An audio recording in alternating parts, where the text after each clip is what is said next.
Hi everyone, and welcome to the second episode of Pints and Ports. Julian's back today, and we also have a special guest, hopefully a future repeated guest. We shall see how he gets on. Joe, he's on the side here. If you want to say hi, Joe. Hi everyone, I'm Joe, 11 years in cybersecurity. Last week we spoke quite a lot about AI. Seeing as we've got Joe today, we thought we'd have a look into the various cybersecurity issues, starting with smart home equipment. It used to be called IoT. Funny how buzzwords like that just get dropped for whatever's new and hot. Need a new buzzword to sell more. New buzzword to sell more. There's a new thing you need to be scared of. What's the new series of Ryzen processors naming convention again? Ryzen AI 300, some shit like that for their laptops. IoT devices was also like a dumb name. Internet of Things. It's like it's connected to the internet. It's not of the thing. The thing does the thing. Yeah, because he doesn't need their fridge connected to the internet. Hey, you can play Doom on a Samsung fridge, okay? You watch yourself, dude. Really? Yeah, you can play Doom on anything. You can play Doom on a TI-85. The question is, why would you want to? The question is, why wouldn't you? The preoccupation of the ability to do a thing obviously necessitates us not having to talk or think about whether or not we should do the thing. Yeah, there was a Brain Blaze episode the other day where, I think it was the one that went out last night actually, but it was quite an old one. It's the awesome things you used to be able to do online in the good old days. But he was mentioning that he's no longer in his own demographic.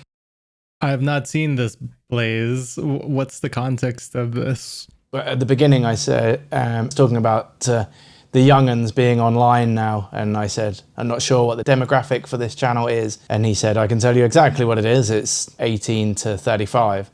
And then he said, which makes me sad now because I'm not in my own demographic. 18 to 35? For Brain Blaze, apparently, yeah. I thought we would be. I thought Blazes would be amongst like the later Gen Zs, like the very older Gen Zs, and it explains the comments.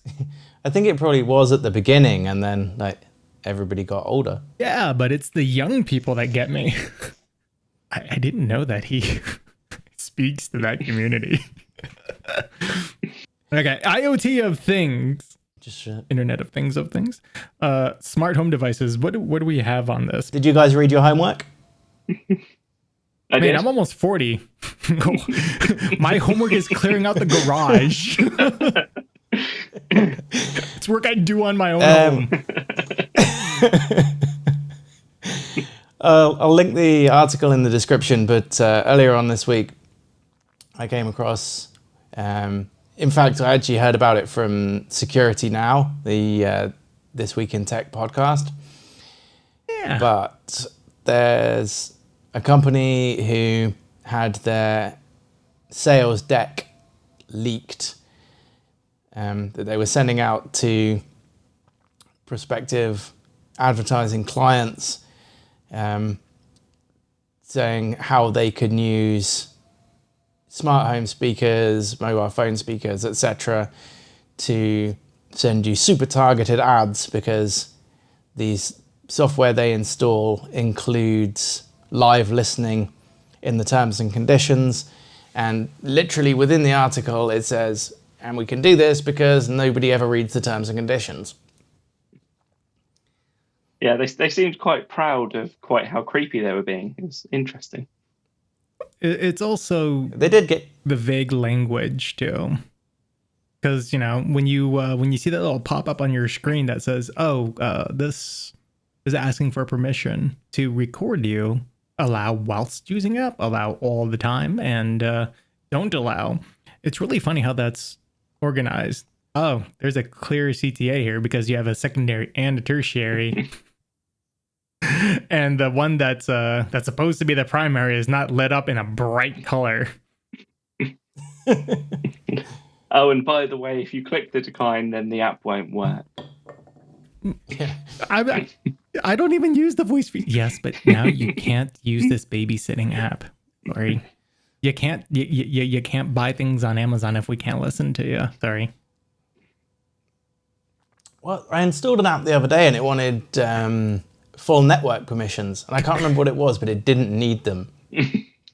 Oh my god, that reminds me so much of when the senator was talking to the was it the CTO or the CEO of ByteDance?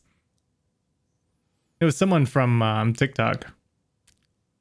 Have you seen this this interview going on, Joe? I think I might have seen clips of it. I'm trying to remember. Okay. So we know how permissions work, and we also know how the internet works. To be connected online, you must have your device connected, like being on a phone call. You got to pick up the receiver. So they were grilling the Singaporean national about this, and they're like, "Is it true that your app has access to my network?" Yeah. It's an internet app. Yeah. So what's to prevent you from stealing all of my data? It's like, how are you going to get on a phone call if you don't pick up the phone? Like, that needs to be connected to a network. Your network is your home Wi-Fi. That security is on you. So you're connected to my home network. Is your home network connected to the internet, or is it disconnected in between computers? Because if it was the latter, then you have nothing to worry about, because the app can't talk outside. It's great. Like the senator was like, I forgot who it was, but he looked like he had like just hit that moment, you know, like, I got you. Like, everyone's gonna hail me as like the smartest tech driven senator. And no, you're just out of touch, old and dumb. Like, you know, some intern wrote this for him, like, he's gonna fucking ask this. This will make him squirm. Was it Elon? They demanded come and speak to the UK government, Joe. It was last year, I think. Was it Elon or the guy from Facebook, Zuckerberg? It's one of them. I think it was Meta. I can't quite remember. And they were like demanding all these things, but they don't know what they're asking. And he was just, or you could tell he was trying not to laugh. It's really hard being on the record. All of the public inquiries I've seen are very much the same. Of just, they're clearly asking the question, so they can say they asked the question, even though they don't understand the question or the answer. It's also like, when things are on the record, you have to speak rather differently, because it's the word, not the interpretation of. So there can be no gray area in which you're talking. So you can really, really leverage that to your advantage. That's what lawyers do. Just use your own natural language against you. Kind of like, you know, I want my lawyer dog, like that whole fiasco, right? So when you have someone like Zuckerberg that kind of knows what's going on, and Elon that's not written a line of code in 30 years, it might just be a free-for-all of, does anyone know what the fuck is going on? Because you have one side that's like, their legal team is instructing them, and the legal team is not tech forward in the least. They're the law, trying to advise him on what to say and what not to say. What he knows is deprecated, which they know rather is deprecated knowledge. And then the senators know absolutely nothing. So it's just like, you know, the blind signing to the deaf, and the interpreter is underwater. Nice callback. I like that. I know, right? Callbacks to previous videos. It's almost like I use jokes like that all the time. Yeah. But the reason I brought it up, and I want to sort of throw it around a bit, is personally, I don't think I care who's listening particularly. I'm not doing anything. I mean, Jesus, for the research I do for Into the Shadows, sometimes that would, I'll switch on Surfshark VPN then, but I don't need to name drop on my own channel. They're not paying me. Dude, other VPNs why? are available. Why? Like, we know it's a VPN is not a security tool. I know, it's just a habit thing though. Like, Like the signal's going back and forth. If it gets to you, it got to you. Yeah, there's lots of interesting things about traffic pattern analysis and stuff. Of just, if you manage to see the traffic going out and control the other end, then you can tie it back anyway and go, that was Dave. Yeah, it's not like a phone call back in the day where like you can scramble the call. You know the data that was outbound, and it gets scrambled and encoded, and then it's decoded and then got there. The shit in the middle still can be decoded, which if you know what was coming out, you know what's going in. And also you're just changing who can spy on the traffic. yeah, I like to mix it up. Instead of your ISP, your VPN provider. Are you suggesting that the top VPN companies of the day do keep logs, Joe? I mean, they've never been found to have kept logs that they definitely said they didn't. So, of course not. Have you ever read the language on those? No, we just established that nobody reads those. From taking logs. That's a good shout. So Damn, I love being pedantic. How did I not notice that? We were talking. Well, Joe had brought up in our chat, like, we should talk about whether or not people read privacy policies, and it's like those are designed very specifically so that you either don't read them or get super confused about reading them, because again, it's a mixture between legalese, very low level tech speak, and when I mean low level, it's tech low level, meaning like intricate and specific. Yep. Not high level, like you would think high level, like, oh, that is where you need to be knowledgeable. No, in tech, high level is like, oh, high level view. You just see everything, but it's like a tiny little bit. When you get low level, that's when you get granular and specific.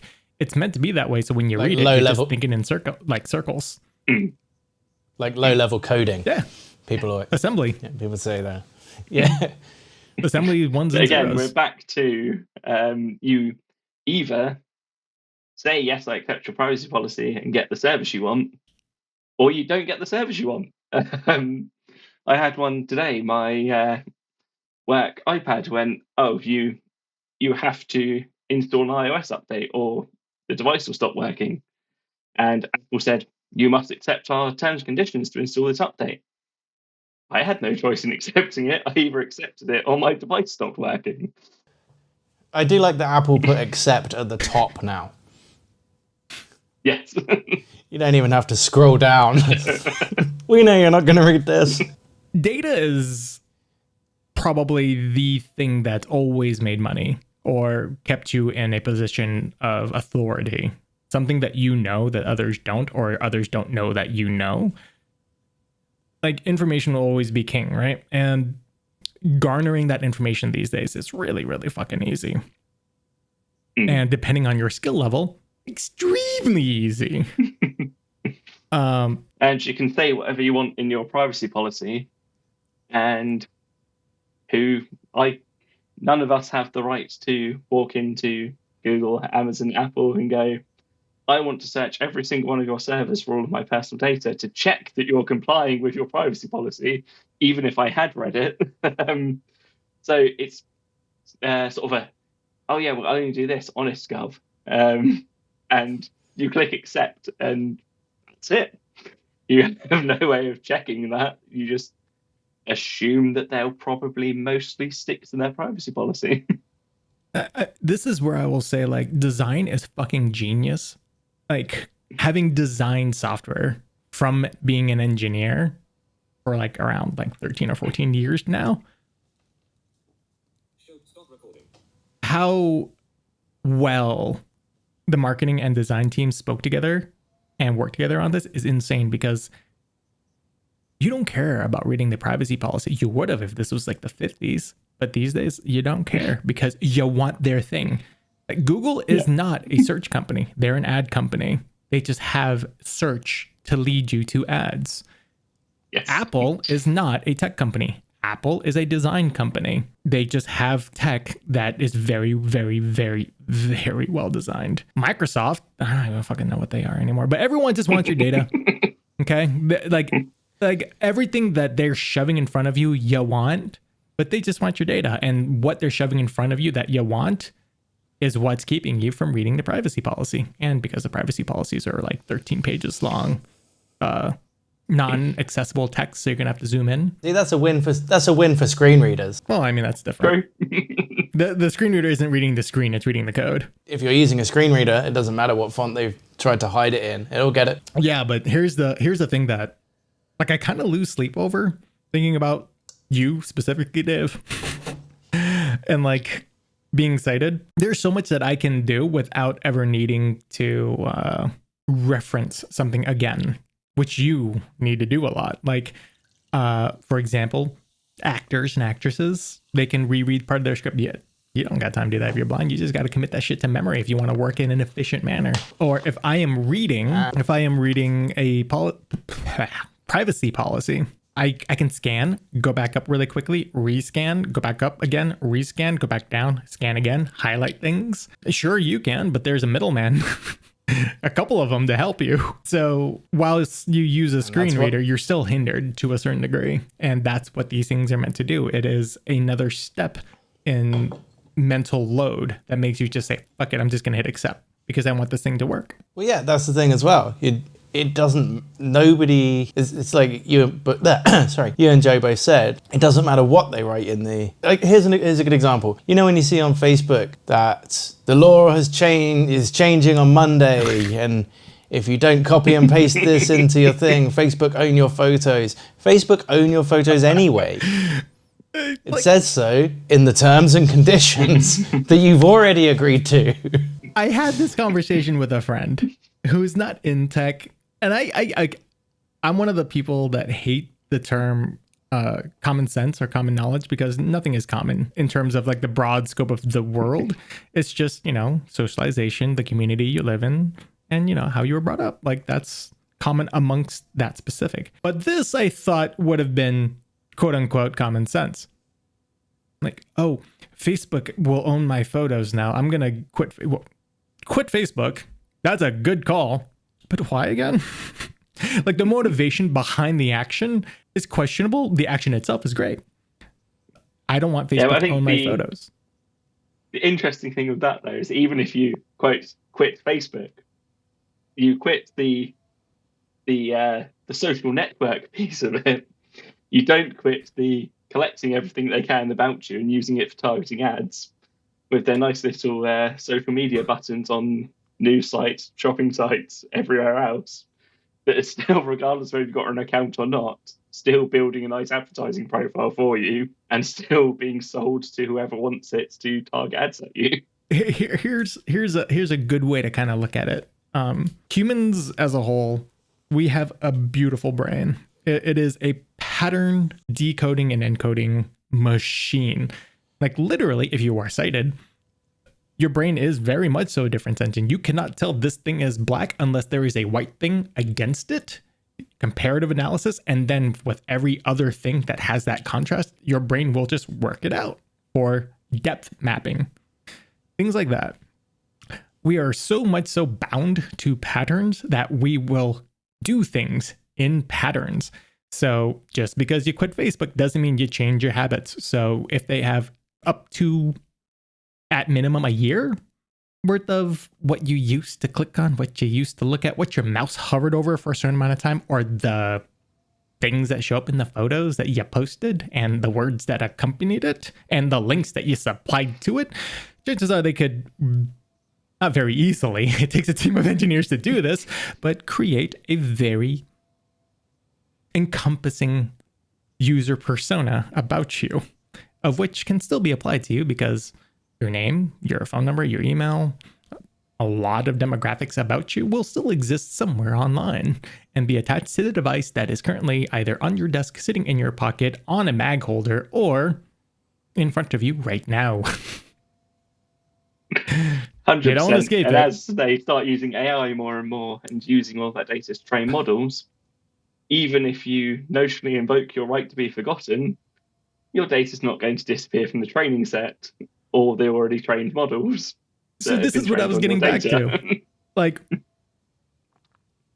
when you quit Facebook and you think you sign a petition or something that your data is no longer theirs, what the fuck do you think the cloud is? On Facebook. Where do you think that data comes from once you upload it? It goes into a computer in a warehouse on a physical disk. A physical disk that is written onto and has like 3 to 7 times redundancy to make sure it doesn't go down. It is always available somewhere, unless you take a nail to every physical disk in every single warehouse that's ever been touched by a tech company. That would take time. I'm a busy man. Or, you know, a solar flare of high enough magnitude. I got I know we did AI last week, but this happened between then and now, so I'm going to talk about it anyway. I got an email the other day from a company who are training AI models, and they wanted me to write some stuff for them in my style so they could include it into the... I'll send you guys the email if I think I've still got it. And the wording is something along the lines of, we'd like you to write a few thousand words for us so that we can put it into the learning model and improve the style of the writing for the end product. And I messaged them back and I was like, why? Why would I do this? You missed the trick, I'm already worried about... You missed the trick to win on so many fronts, my guy. What you do is you go to ChatGPT, have them create it for you, then go into like another learning model, have it read that and create you another one, then feed that shit to them. So then it's twice processed by AI and then goes back into them. So it just is a roundabout way every single time. And you get paid. Yeah, that was the other thing. I did have a think about screwing around with it, but it wasn't a paid thing. And I don't write words that I don't get paid for, you know. Not because I'm an asshole, just because I don't have time. There's loads of things I'd like to do that are much higher up my priority list than that sort of thing. So what value were they going to provide you? I don't know. I looked into that as well. And to get people to do stuff, I do need exposure. I need exposure for this channel. But like, I'm happy with where I am. With people who read my stuff. You know? In the form of somewhere in a footnote in the details about this model, it says, oh, Blind Dave provided some words that went into this model. When I go on GitHub and I take a look at some code, do you think I look at the meta? If their whole thing is like, we're gonna credit you as being part of the contribution to this model, you know, we're gonna see that. You mean that every time you go to GitHub, you don't go and read the contributors file? Absolutely outrageous. It's the first thing I go and read. That's different. The contributions file, if it's like completely technical, I will look at, because I want to know, like, for example, like an NPM package, a node package manager packet. Is that redundant? If it's a package, depends who you're talking to. If it's a package, and it has nothing to do with outside contribution from those that aren't technically inclined, I will be happy to take a look at it, more so than not, because I want to see who's behind it. That's actually how I found out how one of the devs that was working on a small part of an API that was at a startup I was at was a contributor for the package that we use. Because I looked it up. Like, that shit is awesome, because you'll get to see like some people you didn't know touched something that has hands in whatever it is that you're using on the web. That is valuable. Oh my God. It's like nerd-like when you get to use something from someone that you respect a lot in the app that you're using, open sourced. Like, that's cool. But if it's like, oh, you know, and I'm a photographer too, I get it. But if it's like, oh, this photographer and this many photographers lent their craft, the result of their craft to this model. I'm like, I don't give a fuck. Is it open source? Yep. Is it on the Apache license? Download. But I think, to be fair, you're probably in the minority with actually looking at code contributors, even for packages. I think the go-to approach at the minute seems to be find a package that claims to do what you want and just install it without even looking, and then wonder why, when one thing goes wrong in that one package that 400 projects are dependent on, they're all suddenly vulnerable. That's why I made the jump from developer to designer. That is exactly the reason why, because I don't want to be that guy anymore that just talked to a lead and was like, hey, we probably shouldn't use this anymore because a series of packages have been having problems and we have a lot of dependency issues. And there are a few devs there that like I keep on seeing the name of. And, you know, when the higher ups go over your head and like, you know what, I'll just pivot. I'll use the knowledge that I have, do another thing that makes the same exact amount of money, if not slightly more for less work. I draw boxes on screens all day long. I get paid the same amount as I do as when I was an engineer. And I don't have to read the spec of it. Like the CSS3 spec, I know front and back. Not the PHP spec, because fuck that spec. I just want to circle back for a second because did Joe not tell you he's blind? No, but I'm also not confident that actually what is the norm? Do you ask every one of your blind friends if they're blind? Because you're a friend too.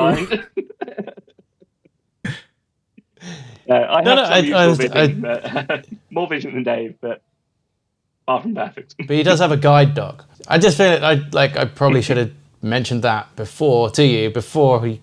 I mean, it hasn't become a problem so far, but you know, yeah, I dropped the ball there, I guess. No, I mean, it doesn't excuse the phrasing. Make me look at him differently. No. It's just something I should have told you before, and I didn't, and I'm sorry about that. Don't be. That's not something I need to know. Well, no, it's just you were saying, can you see that little pink light down there? And I was like, there's no way. Right. There's no way you can see that. To be fair, when I turned screen magnification on, I could then see the little lights. So. Yeah, no, I kind of feel like an asshole.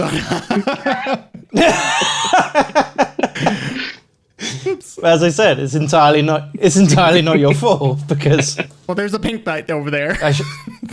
Yeah. I'll take you word for it. Well, at least I know you're a comic book fan because we both have comic book things in our backgrounds, respectively. Mine is just, I've been struggling to find a place to mount it. It's, are you a Todd McFarlane fan by any chance? Don't think so. It is notoriously hard to get him to sign something outside of one of his own official conventions. And that is a Batman signed at the 2019 San Diego Comic-Con by Todd McFarlane. They'll never leave my house.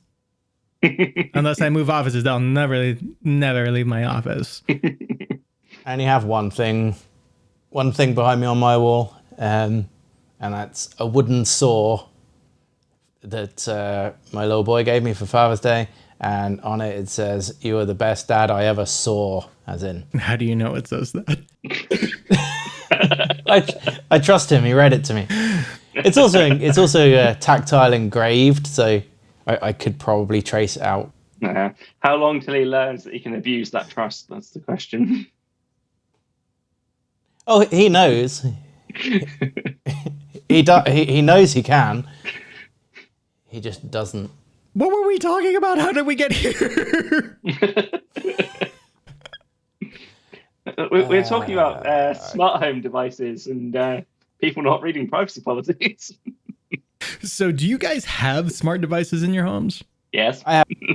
And just like everybody else, I bought them because it looks useful and didn't even read the privacy policy associated with it and went, you do useful things, I'll have you. I use the Amazon Echoes and I've got one in most rooms. Yeah, I have one in most rooms. The bathroom doesn't have one and the utility room doesn't have one. But there's one here. I just haven't connected it to the Wi-Fi yet. And when I do, it'll think it's on the same network as the ones at home. So I can just like drop in on my house and throw messages back and forward to the people in my house from my basement. I'm gonna backpedal a little bit here because you mentioned it. Why would your bathroom need one? Like, I know it doesn't, but you mentioned it. Like, I've never sat there enjoying silence as a father. It is a valuable thing. It is. If anyone is ever wondering why it takes 35 minutes for a man to take a shit, he's a dad and he wants that much time away from noises, getting harangued, getting nagged, getting yelled at, getting cried at, getting asked of things. It takes 35 minutes for me to take a shit because it is quiet in there. And I don't want Alexa. Rather, I don't need Alexa for anything because she is more noise in the place that I hold sacred, which is my own toilet. See, you have very strong feelings about this, I see. Well, I used to have a Bluetooth shelf in the bathroom with speakers in it because I like to listen to music in the shower sometimes, but now I don't, and I don't miss it. If I want to listen to music in the shower, I'll use my phone. I proof videos in the shower. I proof videos everywhere, like when I'm doing the dishes and shit. But like, I have a little waterproof phone holder in my in my shower for that purpose. That's dedication. I'll give you that. No, because like my regular day is like taken up by my real job. Me editing for assignment is my what is like 7 levels below tertiary. Septertiary? Something like that. Sure, anyway, like sure. I will take the time that I'm not doing anything productive for money to try to make money. Fair enough. I have one Echo, and I say that specifically because I don't want to say her fucking name because she can hear me from in here in my kitchen, and that's it. But this house used to be everything IoT, like my lights. Oh, actually, these lights are, but they're not. They're smart lights because I want to control it from like one central thing on my desk. But like other than that, no, my fucking doorbell. I have a few things, but for the most part, nothing that's actively listening to me personally. Because I have thoughts on that. What are those thoughts? I don't like it. Good thought. Why? What are you hiding? It's not that I'm hiding anything. It's the principle of the matter, isn't it? Like, roll back to the 50s. Do you want everyone snooping around in your shit? I don't like people snooping around my shit. Like, why the fuck do you want to know? That's what I'm after. That's what I don't like. Like, So that's the interesting thing, isn't it? You asked last week what conspiracy theories I wholeheartedly believe in. I don't know if this is a common conspiracy theory, but it is a train of thought that I find myself on very often, especially being around security folk a lot. Hi, Joe. Here's the thing. You have all these things that you have invited into your life that's constantly listening to you. And I know this is very, very weird to say as I am talking to you into a microphone on the internet, which is an archive that will last forever. But imagine one day the dystopian state does eventually reach the first world. And I'm talking about geographically, not economically. Like geographically, it reaches the first world. Well, that dictates a lot of the practices and economies elsewhere, which is why a lot of folks that don't live in California hate California, because a lot of laws are at the state level affected by what California just kind of wants to fucking do. And I love living here. So imagine one day the dystopian world gets to you and the government's just like, you know what? We have so much that we can listen in on. Any little thing. We need a fall guy. We need a random fall guy no one knows, never been in the news, seeming the average everyday Joe to inspire more fear. Statistics say like, what, 1 in a million that you'd be the one? 1 in 2, 3, 4, 5 million? The statistic doesn't mean shit to the individual. Someone's got to win the lottery. But on the off chance, I am that 1 in 13 bajillion. And it's like a snippet of something taken out of context. That's some bullshit. Yeah, but I think that ship has sailed. That's the way I look at it. is I don't think it matters anymore. But just because room's I'm on fire, prepared you don't run into the flames, mate. Basically, the decision I've made when it comes to smart homes is, do I want to get out of bed and turn the lights off? No. Do I want to get out of bed and turn the air conditioning unit on? No. That's the balance I have. I'm a lazy fuck. I have sold my security for my lazy fuckism. Not But I think security, as well, privacy. You do also use it in a accessibility way of devices that otherwise wouldn't be accessible. You then use the smart home devices to make those accessible to you, which is an edge case, but again, it's another use for them. And if Amazon tomorrow updated their privacy policy, one, you're not going to read it. Even if you did read it and disagree with it, you're not going to go, oh, I'll just throw away all of my smart home tech. You're still going to go, oh, I disagree with it, but I'll still click accept because I still want it to work. Yeah, too right. Do you know what I do in the morning? When my alarm goes off, I tell Alexa to stop the alarm. It then switches on my coffee machine, so it's ready when I get downstairs. And then during the week, it waits for 20 minutes after my alarm's gone off, and then it reaches out to my car and it tells the car to set the temperature to a nice warm or nice cool temperature, depending on what the weather is outside. So when my wife takes my child to school, the ice is either melted or it's not horrible and hot. By the time, as soon as I arrive in the kitchen, it plays the news for me. You know, I'm not going to sacrifice that because Amazon is shit at data collection anyway. I bought a lawnmower a couple of years ago, and then for the next 6 months, they were like, do you want to buy another lawnmower? Like, no, Amazon, it's a kind of a single purchase situation. I don't need a fleet of lawnmowers. Just the one is fine. You are conflating data aggregation with data usage. They're really good at collecting your data. They're just bad at using it right now. Yeah, fair. I think that's an interesting point, though. And just so everyone out there is clear, the first thing Dave does after telling Alexa to shut the shit up is go take a massive shit. Because that is what you do in the morning when you're a man. No, I wait for everyone to go to work and school. And then I have the whole house to myself. How do you establish dominance in your home, friend? You got to poop while they're there. Does your child not knock on the door? I have a very, very convenient layout of my home.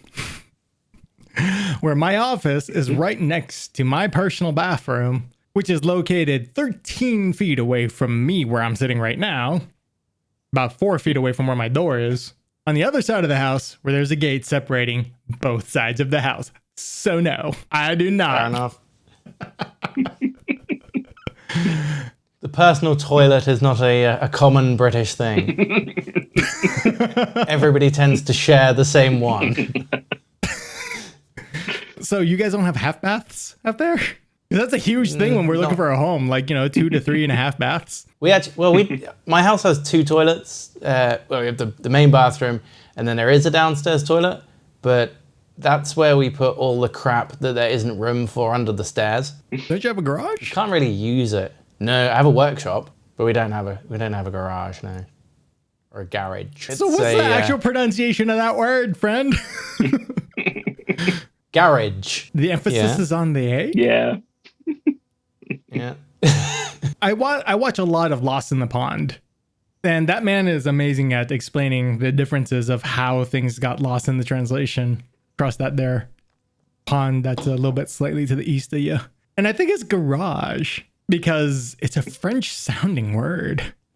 And they would never emphasize the R and the A like that. Well, you've got Google in front of you. Do that thing. No, because if I bring up Google, it'll be like a bright screen of white on my left, and that's just gonna fuck up the white balance in this here video feed. And I worked really hard to get it to where it is. I don't even know if my camera's looking at me anymore. I haven't checked for a while. It's okay. Sometimes it just wanders off. Yeah, we're good. We're good. So for those playing the home game that don't know this, the stability of Dave's camera is not fun when you're in the editor. Like occasionally it's gonna be like, oh, the top of his head is actually the bottom of the frame now. Let's go.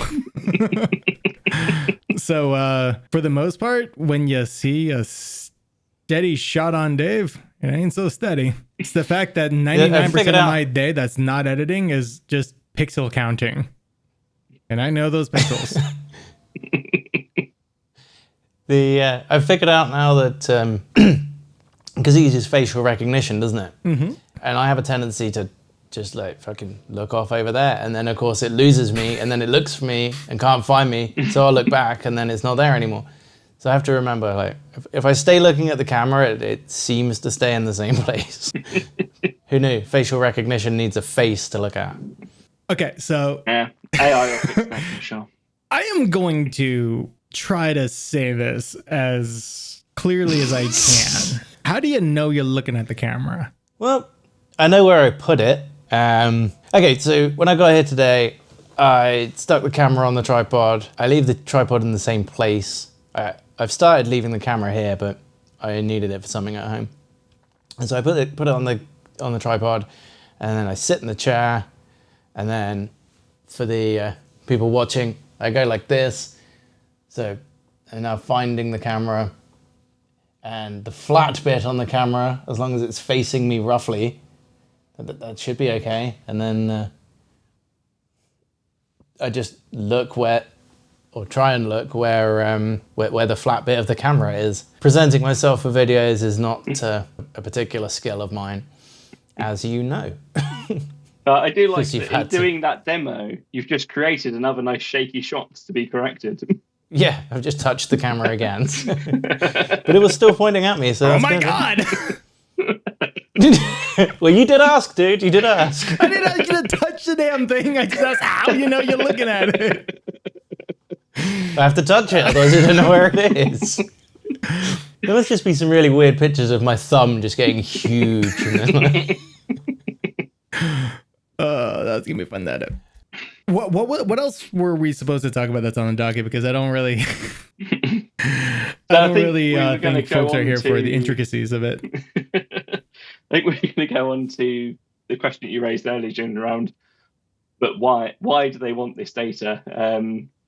With things like Microsoft going, here's Copilot on your machine, even though you didn't ask for it, and here's a pop-up saying, but why aren't you using Edge and Bing through Windows Update? And here's the new U2 album. Used to be for always used to be for like security and bug fixes, and now it's for we want to push them out some nagware to make you use Edge. You know, I will never use Edge.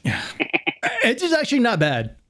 Hot take, as a web dev, not that bad. User experience is shit. I don't know if I can get it to run on the Mac, though. So I don't know if it would run on the Mac. Can you get Edge for Mac? Chrome now, so it is Chrome now. It's Chrome with extra steps, is what it is. Before I touch on that, how many apps do you think are working in a Chromium framework that just nobody realizes just a fucking browser framework for an app on your phone or desktop? I don't have Chrome on my phone. You don't think you do, but you do. But Joe works cybersec, so when everything is homogenized under a framework as pervasive as Chromium is, how concerning is that? It's a balance. Do you want lots of weird and wonderful separate things smashing together, or do you want a collection smashed together into a framework? They're both bad. I want a spec, and then I want options. Right? Like, for example, I assume you want the options to conflict, though, surely. You don't want like a same set of standards. You want, tick this box, but that will break this box. I have something to ask you later, by the way, because this is intimately tied with what I do and what you do. The USB-C spec is a very poorly written spec for a very, very useful thing. Both of its power delivery methods. So USB originally, the spec itself was written to be a port type. It is a reversible port type, not a data transfer type, not a power delivery type, just the port, which in and of itself is flawed because the port type will dictate the function, like XLR is audio. You don't use it for power delivery. You shouldn't. It wasn't spec'd for it. The gauge of wire you use for it will not work. It is just for audio. So when you take something that is intermittently historically bound to data and a little bit of power, USB, and you make it just a port spec, people will fuck with it. So that's why, yes, you have USB 2, USB 3, USB 3.1, USB Type 3, 3.1.1.2. And you never know what cable does what anymore because of the connectors inside. I want a very well-written spec and the options of usage. Just quick on the cable there. I think it was Google that did some research and found that there was a single cable on the market that actually followed the spec when there was one. And all of the others deviated from the spec for USB in one or many ways. Are you talking about Ben Leung? Like the one engineer from Google that cared? Yes, I think it is, yeah. It was Ben Leung in 2015. He wrote a series of Google Plus posts, not Medium articles, Google Plus posts that was like, yeah, no one's following the spec properly because it was a poorly written spec. If you're looking to like charge something, don't. It wasn't spec'd for this. But if you want what a USB cable is meant for, like, this is the one Amazon link that I've got for you. Linus of Linus Tech Tips even did a video on cabling, and I think like their labs department also has testers for certain cable types. I think it's HDMI DisplayPort that they test. I don't know if they test USB yet, but like when you have so many hands inside and you don't know the spec, like you're gonna buy something dumb. And you can't be like, oh, they didn't tell me. They tell you in the Amazon listing. They actually kind of have to. That's the one thing I kind of like. And I've ripped apart cables to know too. Like all you need to do is just like, you know, cut the little bit of rubber off and see how many connectors are there and what color. Well, not even what color they are, but if you want to, just snip off the fucking ends and like take a look at where they're connected. But to see how many connectors there and you know kind of what it does by reading the spec, but no one reads, as we've established. And I did this during COVID because I was so bored that I wanted to build my own USB cables. Because everything in my office needs to match. But when it comes to like something like Chromium that's so pervasive, like Discord is a Chromium app, which basically means it's a wrapper for a web app inside your phone, inside your desktop, inside your Mac, inside your iPad, your Galaxy Tab, every fucking device that thing is installed on. It's a browser, essentially. So many apps use it that you don't know, but those apps also have a very, very big vulnerability, and that's any vulnerability. Because if it affects Chromium, it affects that app. Mm-hmm. Oh, this is what I was going to talk to you about. So when I was a dev, I was a UI dev. And this is what I kind of mentioned earlier. I know the CSS3 spec front and back because I read it for my job, which is why I know that back in the day, Opera and Mozilla were the best browsers to have because they don't break the rules. Chrome did. Yep. Did you know that CSS3 is a vulnerability in its purest form? Is this the with the ability to like load in external objects and stuff through the CSS? Well, you can load in data URIs, which in and of itself is dumb and obvious. Like everyone that uses a data URI knows it's dumb, which is why you only load data URIs that come from a local source. You never load an external source for data URI. But no, keylogging. You can keylog through CSS. Of course you can. That's critical to the display of content. It is not critical to the display of content. It is critical to the display styling of the content. And I went to a conference, a convention, a conference, because it was paid for. I went to a conference in Germany where he was a security engineer, but it was a pen test talk where he broke Angular with one pull request and it was a CSS vulnerability. You have keylogging now. Amazing. And what do you think that if you don't have CSS 3 and that spec has minimally changed, its most current form, I think it's 3.1.2. It's on dot iterations, not full number iterations for the last 12 years. Every website uses CSS3. Literally every. What do you think of using a framework that is open source, which is arguably a great thing, but everyone has to use it, but introduces a massive problem? It's not even so much that it's known to introduce a massive problem. It's the previous step of everything has to use it, which means either there's already something there that has been found, or there's something there that hasn't been found yet. That as soon as it is found, as you say, then everything that uses it has that issue. And where's the alternative? If it's found to be fundamentally flawed and actually widely exploited, what Markup do you styling. do? Yeah. Dave, when you were a developer, what did you learn? Not to. Not to write code?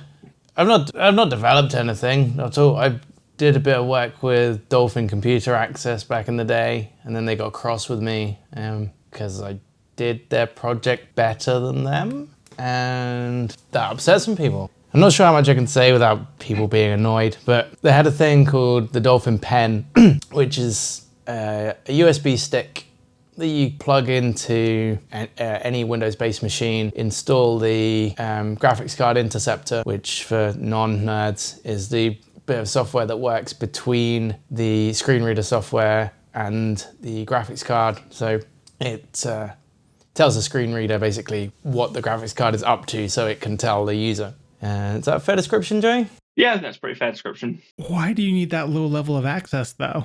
Because of how badly Sorry? people write inaccessible apps is the short answer to that. It's also why if a screen reader does crash, it crashes spectacularly. Card interface as well. Oh my God. Like for a PC, like sitting on your desk, that's not okay, but recoverable because you just swap it out. For a laptop, though? A USB stick frying your shit because it has that low level of It access? doesn't fry it, but you have to reboot generally if it it was gets read-only to a proper access. fault condition. It reads what's going through the graphics card, but then obviously because it's got that low level of hooking into it, especially if you're using magnification as well, where it's also then changing what's on the display, you're then if that crashes, you're stuck with the zoomed in view while Windows realizes that that's died, unloads it, reloads the graphics driver, and then goes, I'm back, or you have to reboot. Yeah, see, this is this is the problem, but also like the good thing of having things separated. Things don't talk to each other like you would think they would because they're not from like one source. But at the same time, like there is documentation on it somewhere that I think someone could have read that didn't. Like, okay, so Dave knows this, but I don't think you do. I am an accessibility forward designer. Like a lot of my documentation goes into accessibility. So a lot of my design is worked around that. Like outside of just good contrast, actual usage. Yep. I don't think I ever would have designed something to leverage hardware to that degree. Like it doesn't like I don't like saying AI because it's not AI. It's just generative algorithms. They can see what's being rendered. That's like if you have Riva tuna or anything that just kind of sees an output of something, you can read it. Like you just need that. Like what? There's no need for that low level of access. It's not reading the here's what's being displayed on the screen. It's reading the render this text to then know what the text is and things like that. And it's also worth remembering that these are incept drivers that were written 90s, possibly earlier. and yeah, it for works, sure. so why change it? Well, then if that's the logic, just read from RAM. Because it's going to be the most recent thing written to RAM, technically. But yeah, the pen was it was a good idea. You could just take your screen reader with you, install an Intercept driver, and then you could use your £1,000 piece of screen reader software on any Windows computer, theoretically. Sorry, fucking what? How much did it cost? Yeah. Oh, it's quote Does. specialist, therefore it's stupidly expensive. What's Jaws cost you now? 900 for a single-use license? I think so. Buy a Mac, dude. Same price. And it's got arguably a better screen reader in it. The pen, USB stick, and they were building up to this big launch, and one of the guys who worked there had sent me the source code to look through, and me and a friend of mine worked out a way to get the whole thing running with like half the storage, not quite half, 3/4 of the necessary storage and crap, basically, we cut out of the program. So it ran more smoothly because one of the big problems, because screen readers used to use external synthesizers, voice synthesizers. So back in the day, you'd have your screen reader software, and then you'd have a box that would plug into, it used to be a 9-pin serial connector. And it would speak through that rather than, because screen readers have been around since before onboard sound cards. So when Sound Blaster had a stake in the stock market. But yeah, that's how that worked. But yeah, me and a friend worked out how to basically make it run smoother and take up less space. And I sent it back to the guy who was marketing it, and I was like, hey, look at this. And they got all shitty because we messed with their code. I mean, we didn't give it to anybody or anything. It was just to see if it could be done, kind of thing. And they didn't let me beta test for them anymore. So software engineers are fickle, man. Devs are fickle in general. Don't fuck with their shit because it took them so long to get something so simple right. Quote unquote right. Functional. It works. Functional, yeah. It works with 13 Stack Overflow snippets that I took and forged into something that will talk to what's currently in the code base. So don't you fuck with it because I can't find my way back from this. It works. How did you make it work? No more questions. Dude. The amount of times that like I saw developers' eyes like widen when like one thing was said, like I always thought it was like a severely groundbreaking thing. Groundbreaking not in a good way, just like in a general like, oh my God, what the fuck just happened kind of way. And just to realize like they have no idea how to walk back from what they wrote that integrates with the thing that is happening currently. What I was taught was the 1 year rule. And that's right so that you could read this in a year, because chances are you're going to need to and know that it does what you think it's going to do now, then. And generally speaking, if you look at a line of code that you wrote, not even a line, if you look at any bit of code that you wrote a year ago, you're not going to know that you wrote it. Unless there was a comment right above that fucker that says, Julian was here. You know? Generally speaking, you don't recognize it because tech moves fast and you write a lot of things, you learn a lot of things, you implement a lot of things, you fuck up a lot of things you don't recall. So write it in. Or you choose not to recall that was you that wrote that. It's not so much I don't know it's me, it's I don't want anyone else to know it's me. I don't know, Joe, you saw some of my code back in the day. You'd know it was me. Probably. How does a blind person write code? Badly. Messily. It's like the inside of my head. It's like, do you use tabs or spaces? Like, and do you know? I just don't anymore. I used to like when I smoked weed, it allowed me to access a bit of my brain that could code. So, and when I stopped, I just can't do it. It doesn't even make sense to me anymore. So aren't amphetamines legal in the UK? You don't have Adderall out there, mate. They do have Adderall. They prescribe it to kids. And adults here. I'm on it. Where are we at for time, guys? I meant like how much have we got? I told you to tell the wife you're going to be home late. We're talking tech and I have beers. Like, it's not going to be a short time. Okay. There was something that I wanted to talk about that was on our list. That wasn't VPNs or IoT. Huh? It was OneDrive insisting that you back up your data to OneDrive was the thing that you wanted to rant about. Fuck off. Okay. So this ties into your cloud thing or my cloud thing. I forget. I'm conflating. Anyway, the cloud is just basically a computer somewhere else that's not near you. And OneDrive wanted to do it because data. And it ties into Copilot too. Why it wanted, why does Microsoft want Copilot everywhere? And that creepy new feature of Copilot, Microsoft Recall. Oh, that's yeah, I was reading about that the other week. That is interesting. It's like, isn't it just exact, like a proper entire system logging situation? Yeah. Keyloggers that you choose to have.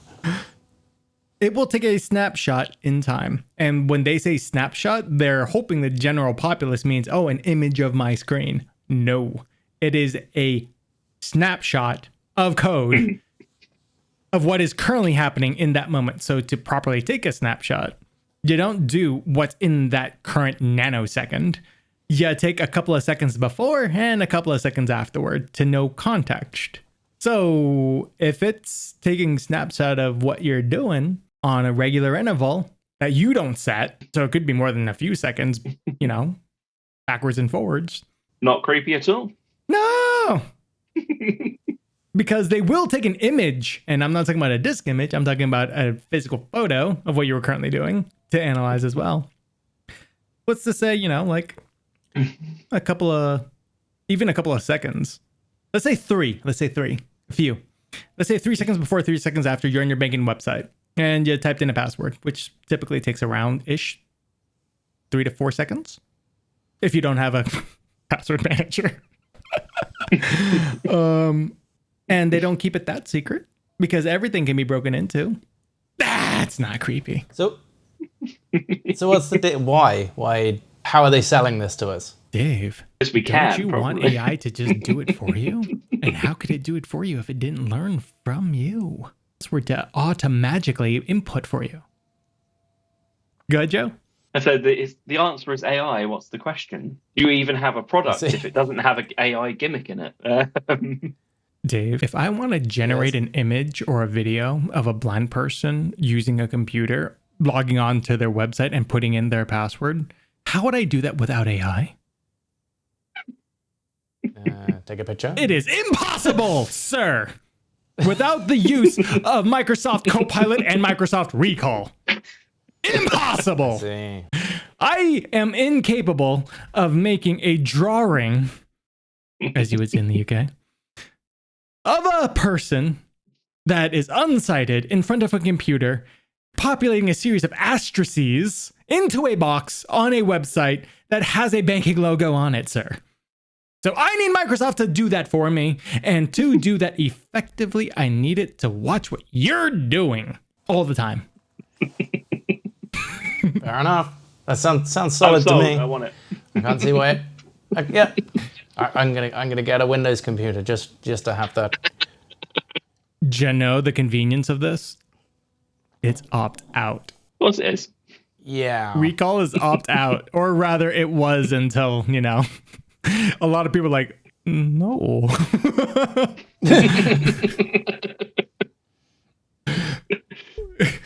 Fucking what?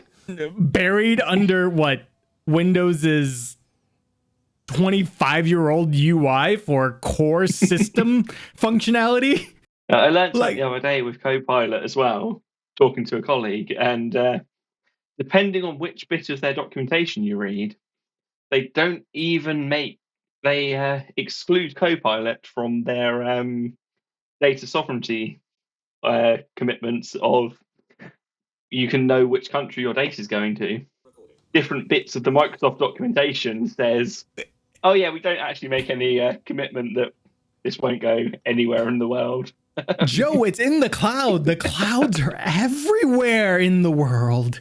Why would you That's need true. to know? The answer is AI and the answer is cloud. What's the question? I misspoke earlier. I missed cloud. I don't even know how you have a job as a security engineer, Joe. This is for the weatherman. It's in the cloud. I've got a bit of a technical issue, guys. That is. I have 9% battery left, and I'm being alerted.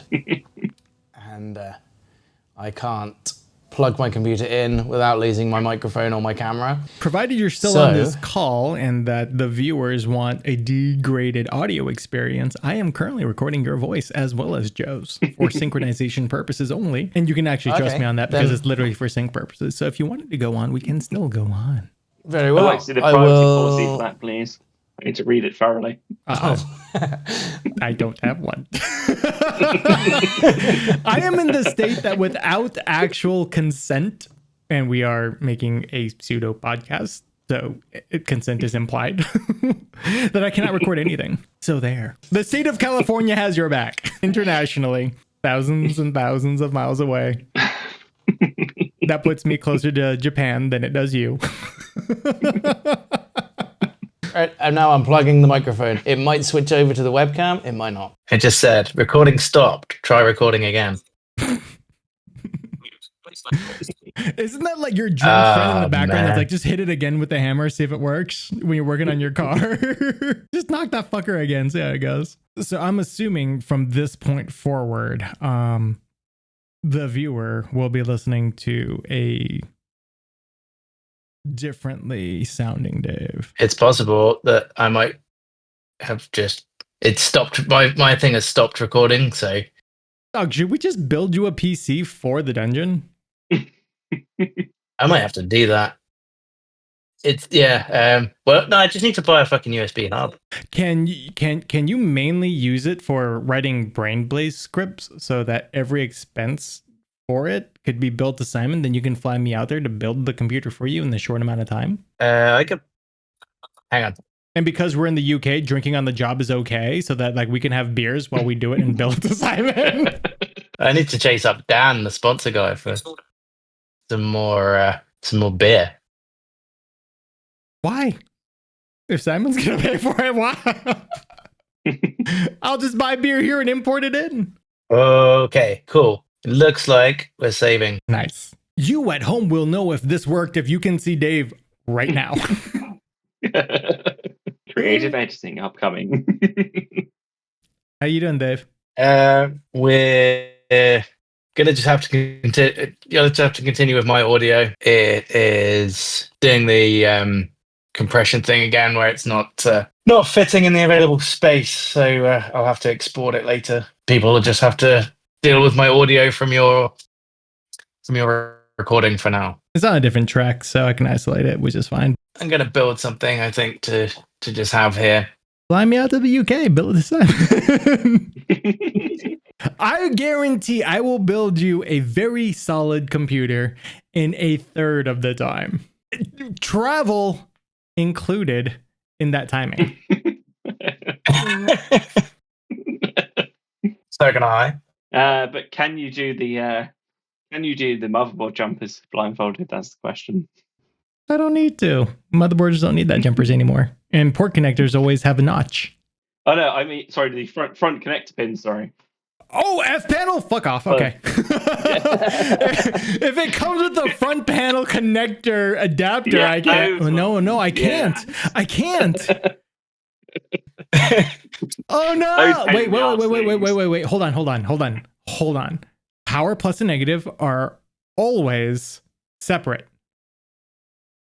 Oh, no. I think I can. So, what you normally have HDD lights, right? That's yep. Okay, HDD lights. You have plus negative power jumpers. You have power light, reset button, power button. Yeah, but that doesn't matter. If I get those right, that's okay. If you can turn it on, that's details. Yeah, so I I could figure that out in about 15 minutes of. Plug it. No. Yeah, literally, it's No. like plugging in. No. Does it work? Does it work? Okay. I have the config for the power button. We're good. But how would you check the lights? The lights don't matter if you're blind, Dave. You just need to hear if your fans are turning on or not. That's what really matters. Literally, once I had a motherboard that came with a handy little plastic block that you connected, all the front panel connects to that, and then plug that into the motherboard. Yeah. Why is that just not normal? Well, it's so much easier. I went to AliExpress to see if I could find a universal front panel adapter. And even then, it didn't exist. This was also like 5 years ago, and I haven't looked since. So quote me, but don't quote me. Yeah, Dave, fly me out. We'll have beers. We'll build a computer. I will run a drill through your neighbor's floor for Ethernet for you. I'm going to do that. It's going to be a video. It's going to be a video for the channel. Random Asian man from the States drills hole in UK man's floor. Subscribe to the Daily Mail for more. That'll be in the sun. Not the Daily Mail. I am offended that I wouldn't make the Daily Mail, sir. I need to make it into the Daily Mail so that I can be in a Kevin script. I mean, I'm sure you could be in a Kevin script anyway. I edit enough of them. Yeah. I think it took me 3 days to do 3 months work of Florida Man Fridays. 3.5 That's good because they're the only ones that are going out at the moment. Because I didn't know that Kevin wrote them sequentially. So when he had mentioned it, I gobbled all of them up as much as I could, except for the latter two, which I think are assigned to Lorelei. She's busy moving at the moment, so. So if you're watching this and you're wondering why there's a shortage of brain blazes, one of our editors is. It's Lorelei's fault. It's not her fault. Homegirl's moving. She chose to move. She chose to move to the place where the British came from the place the British banished other British people to. Yep. For felonies, which is why if I ever go to Australia and they ask me if I have any felonies, I'll just ask them if that's a prerequisite to entering the country. They don't like that. So we're good to go back on topic now, right? Because I have feelings about OneDrive and why by default my administrator account tries to default me to desktop/OneDrive. I'm not saying forward or backslash because it doesn't matter if you come from a Windows device. Every other language has to recompile that backslash into a forward slash. Or rather, yeah. It's a forward slash. No, it's a backslash to a forward slash. Sorry. This is why I won't say it because it's confusing. Joe, what are your thoughts on it, Joe? I think it boils down to the previous Microsoft product we were discussing of Copilot and more training data.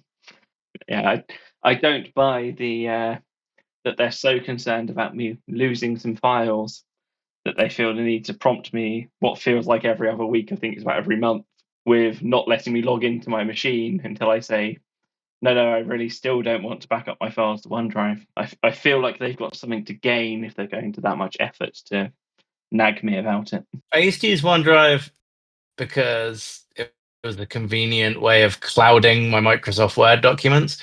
But now Word lets you save to iCloud, so I don't need OneDrive anymore. I do use it. It has its place. I just don't want my desktop documents and whatever else it is it wants to automatically back up there. And then, especially if you're doing things like writing Python scripts and pip installing modules into virtual environments, it gets very upset with lots of small file changes sequentially and just goes, nah, I give up trying to sync this. It's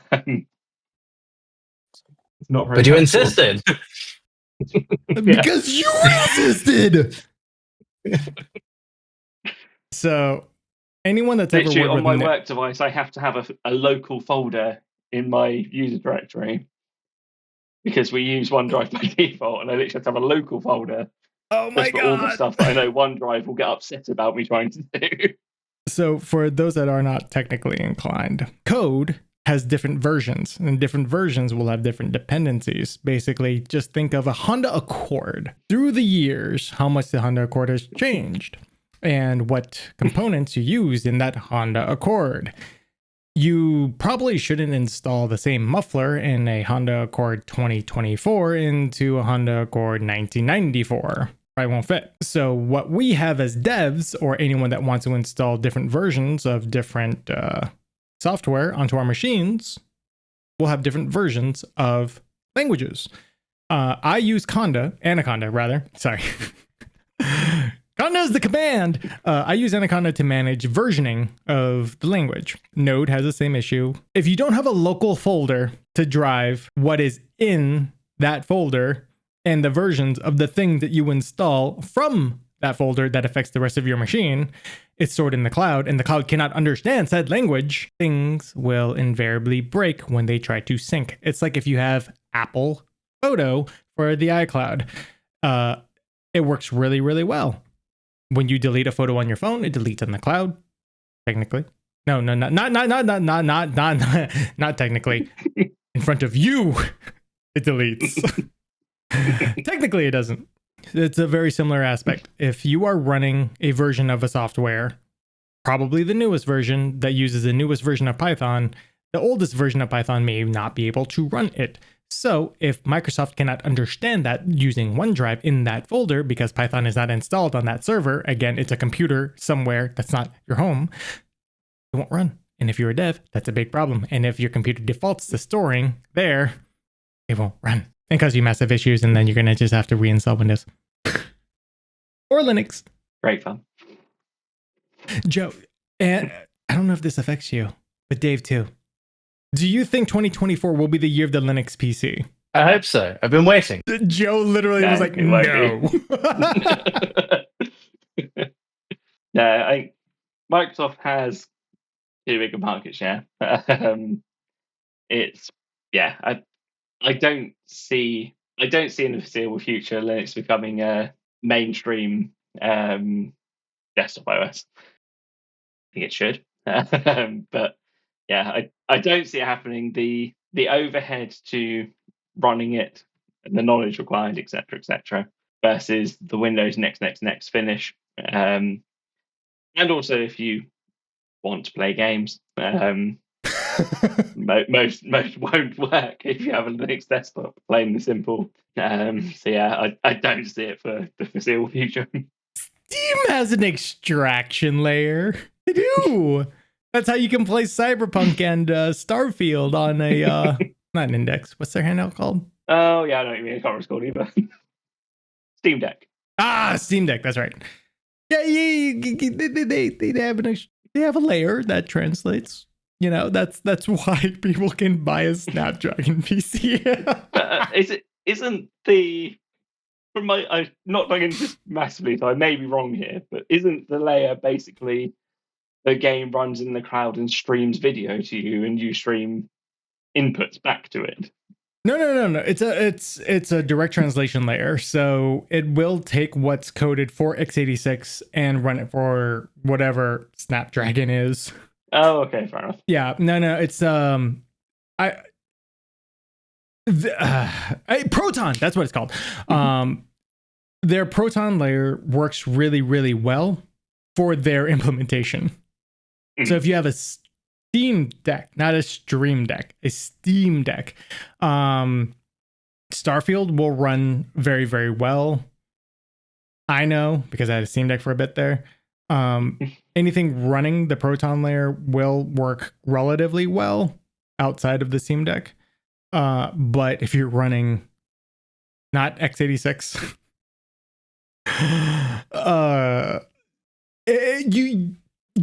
running a game on the cloud is probably better. Because you have something that was natively designed to run the thing.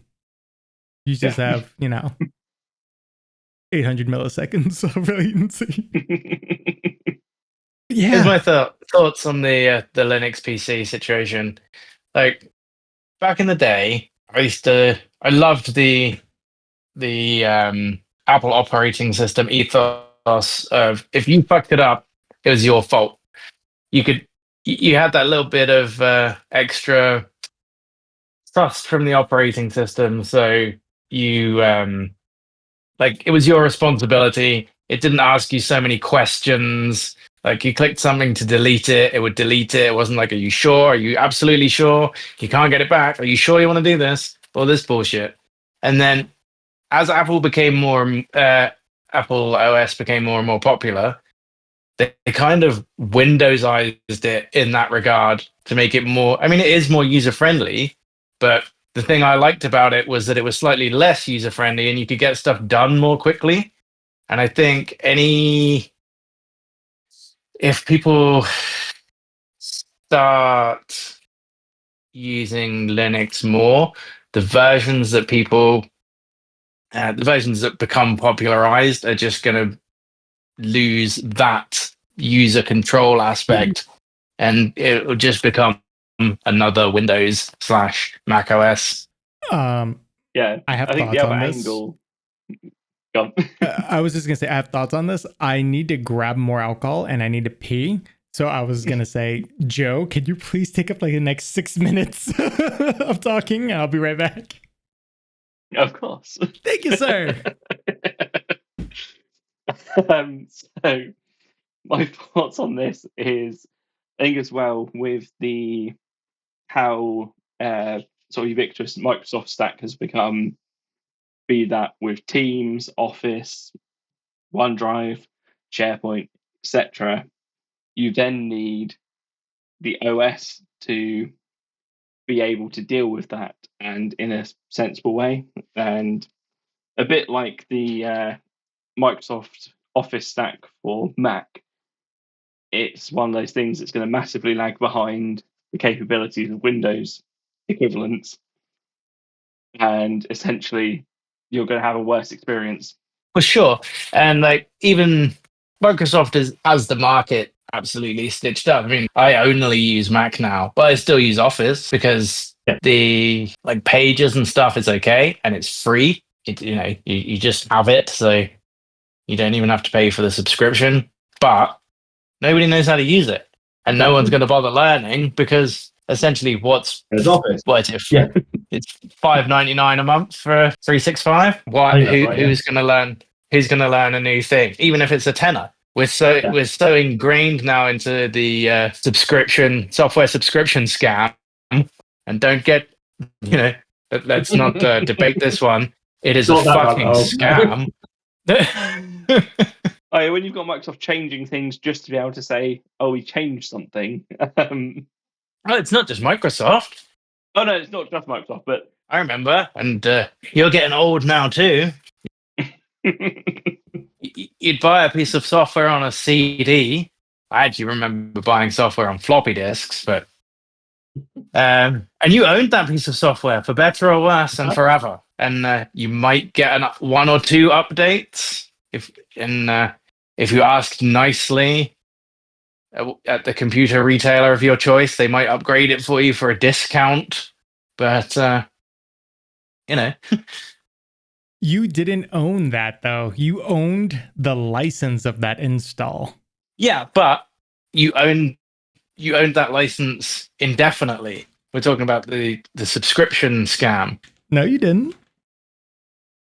Hot take, you never owned your own software.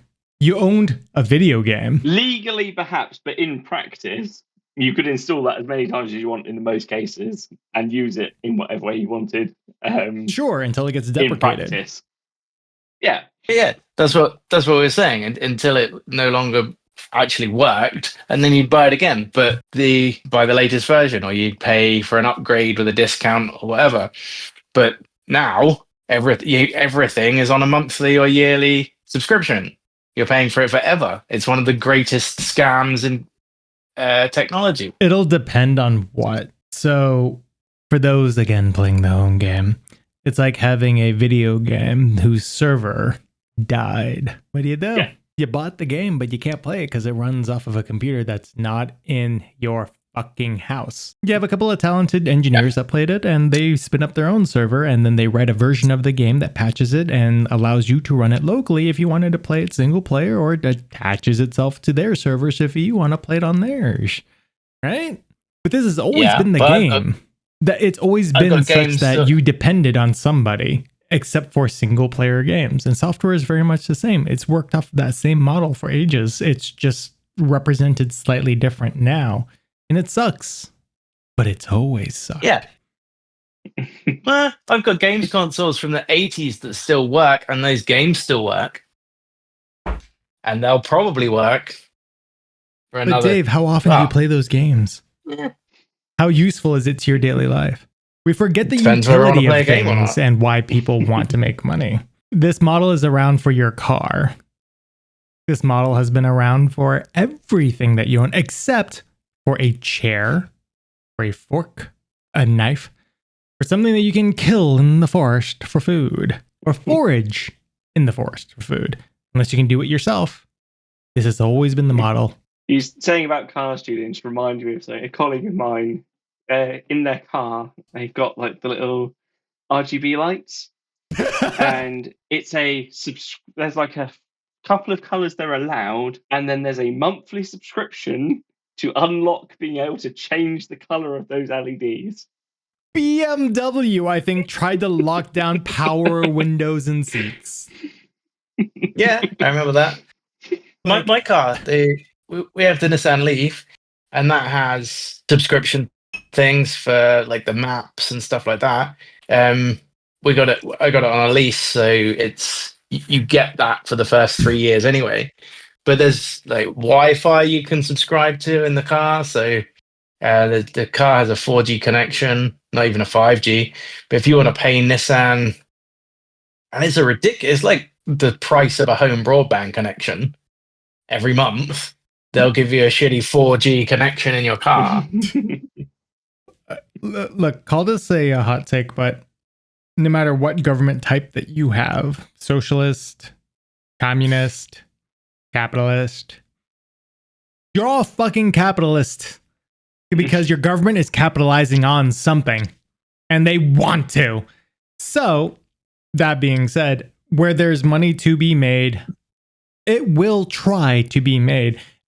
But the thing is those acting in bad faith will fuck up that thing for everybody versus those trying to do it in good faith. For example, Netflix, when it first came out, my God, for $10 a month, will I not touch BitTorrent?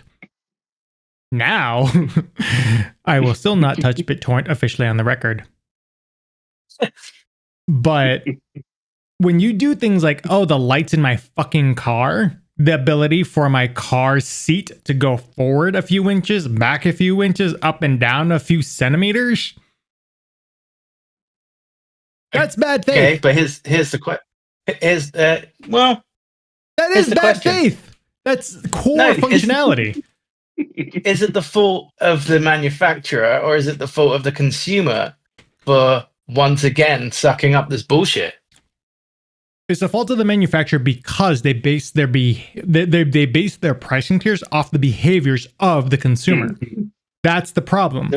Like, that's a very easy question to answer. Like, when you go back to like whose fault is it, it's always going to be the larger corporation because they base their models and they base their entire calculation off of what will sell and what will buy. Yeah. Now, is it the fault of the person that wants it or the person that made them believe they wanted it? Mm-hmm. Yeah. Back to the original Marketing topic teams of are made to sell you what you want. You'll just click on them because you want the thing. If you really feel the need to have your seat 2 inches further forward, you're going to pay the price of, but I need my seat 2 inches further forward, therefore I'm going to pay the subscription to be allowed to put my seat in the central place. Or you can buy a car that doesn't do that. Yeah. I use BMW as a whipping boy because they deserve it. But yeah, like, I won't buy a fucking BMW because of that. And because it's a BMW, I don't want to be seen as an asshole on the road. I use my turn signals. But the ultimate power, does the ultimate power lie with the consumer? We live in a world Probably where not, people want to because- see things black and white. The world is gray, full of gray areas. It's a balance. It always will be. Mhm. You can have ethics. You can have balance. You can have take and give, provided one doesn't take more and one doesn't give more, which is why certain things are taken advantage of either on the consumer or the provider side. Like, for example, any American will understand the coupon loophole, where if you stack enough coupons, you will make money back. That is bad faith. But is it really bad faith for a company that like takes billions? I don't know, because we have coupons in the UK, but I don't see. My wife watches like the videos on YouTube sometimes of people who will go and buy like their whole week's big shop with coupons they've spent the whole week cutting out, but they're not saving money because your time is a financial commodity. And I'd say if they'd spent that time actually doing work, they wouldn't have necessarily needed to do the thing with the coupons, you know? Well, hot take. It's necessitated by the markup of things that the corporations do put out. So again, it depends on the behavior and it depends on a myriad of things, but it's a take and give situation still. And either side, if the imbalance is provided, the imbalance will be taken advantage of from either side.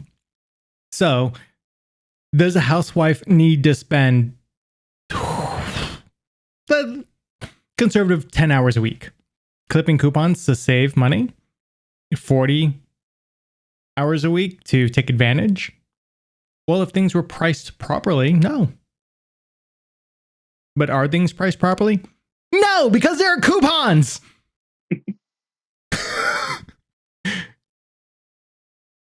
Right? Like if the thing was priced at the thing that it's worth, there wouldn't be a markup. The corporations will make money and you will spend it because it is within your means. The thing is the capitalizing nature of either side. I'm not making a case against capitalism or socialism or anything. I'm just saying this is human behavior. You see a thing on either side, whether you're a corporation or not. A corporation is not a person, but it's ran by people. You're going to capitalize on it. Like if you see a deal, are you going to say, no, I'm going to pay more for this thing out of principle? Fuck off, you. Like the 30 cents I'm going to save on this is going to add up. Yeah, No. but you're not defeated. People put it down as a win against the corporation. But you're not winning anything. They know what they're doing. Well, in the case of like coupon clipping, they kind of don't. There will always be a lapse to take advantage of, otherwise known as to capitalize on. Yeah, but it's but they don't care. You see people like celebrating that they got like $200 worth of groceries for $10 or whatever. Walmart doesn't care. Walmart cares. They do. They Okay, print so as many coupons as they can afford to cash in. There was a qualifier there. Hold on. There's a qualifier there. What was that qualifier? What was that qualifier? They print as many as they can afford to cash. Afford to cash. In the history of It's still any company, there's human error. Because they're just going, yes, we can afford to let this many people get $200 worth of groceries for $10, and we don't care. So David's right, they don't care because they only print enough to the point that they don't care. The problem is when they don't know that they haven't printed enough, because they know someone will try to capitalize on that, right? Like there's a limit on it for a reason, because someone will capitalize on it. The math has to work out somewhere. Somewhere down the line, things have to equal zero. It cannot be red. It cannot be black. It needs to go to 0 at one point to make things make sense, right? Any imbalance of that 0 will fuck things up. And that is when you have what we currently have in the world, imbalance. People taking advantage of things that corporations did not oversee because the corporations provided it, because they knew people will capitalize on it, and they set at a price that will give them a profit. Again, not inherently a bad thing, just how it's currently being practiced. Like, I don't know why I always use this as an example, but I will always use it as I will always use it as an example. Fruit seller in the market, he cannot discount his time growing, his time picking, his time organizing, his time throwing away bad fruit and sell the good fruit. But he also cannot sell it to you at 0. He needs to sell you at black. You, in turn, have to buy it and not be in black. Extrapolate, pull up. Corporations need to stay in the black. You need to stay in the black. Neither side can go red, but neither side can keep that interaction at 0. But so what corporations and people, corporations and people can both and do go into the red. And that's the problem. Nobody wants to give because going into the red means someone is starving. So what do you do? Oh yeah, I wanted to ask you this. Is it true that in America you can take out credit cards in your kids' names? No. It is not true. It is not true. I worked for banking long enough. It is a stereotype, and in the 90s it was true. To establish credit in the United States, you do need to be over 18 years of age, and you need to supply your Social Security number. But prior to that, you can have and are forced to have a co-signer, which is a parent. So you technically could, depending on the bank, supplying credit, though you would need to co-sign, and you as a co-signer bear responsibility. Are responsible. Yeah. Yeah. So theoretically you can, but not in the way that it's portrayed. Yeah. So it's barely even theoretical at that point. In fantasy land, you could, but pragmatically and how it's actually practiced, no, you cannot. Unless you were like a really scummy bank and you don't need a cosigner on someone whose Social Security number yields less than 18 years of age, then yeah.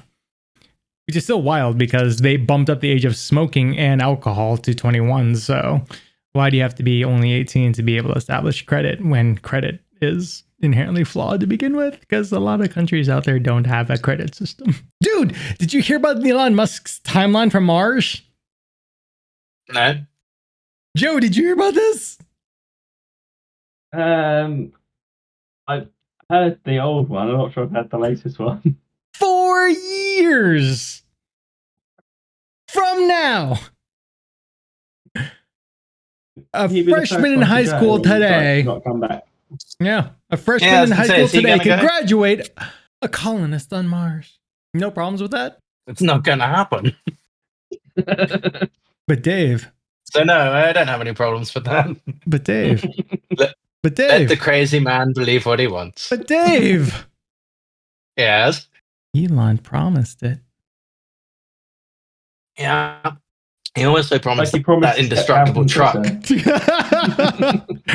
And he threw a brick at it. And it broke.